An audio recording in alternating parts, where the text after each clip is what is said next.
The BBC launched the iPlayer right at the end of last year on PC and laptop basis.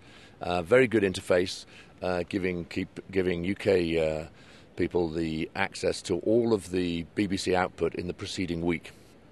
What we did a month ago was we launched it on a television platform.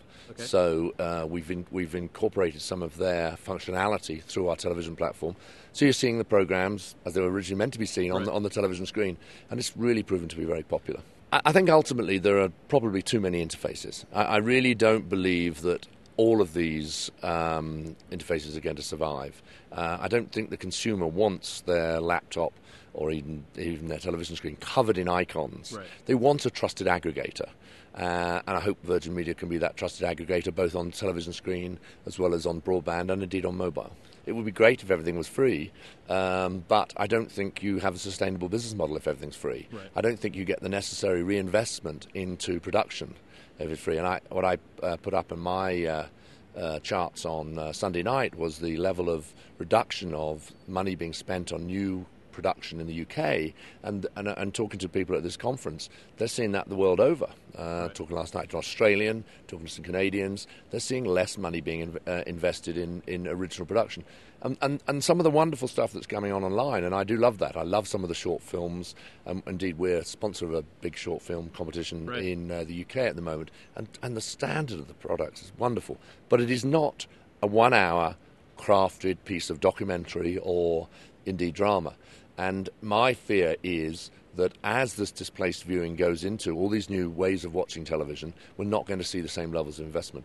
And the only way we're going to be able to do that is to get the consumer to pay more or to get the advertisers to fund more. Right. And there's some inefficiency around the advertising space as well. So that's what I was calling for, is for us collectively as an industry to try and address those issues. Piracy is a huge fight for everybody, and if you look at what's happened in the music industry worldwide, the music industry was worth $45 billion in 2005 in terms of sales to consumer. It's forecast in 2010 to be worth $20 billion. And the main issue there is piracy. 50% of all UK broadband traffic is peer-to-peer. There's very few legal peer-to-peer services. So there's a tremendous amount of piracy. And I think you have to do one of two things. One, we as content owners have to find ways of protecting that copyright. And there's a number of things you can do working with good interfaces and access partners. We have to be more clever about how we release information. But there's also governments have to intervene. Right. And I'm not a guy who generally calls for governments to stamp out on issues. But when you've got that level of piracy, you've got diminishing returns to an industry.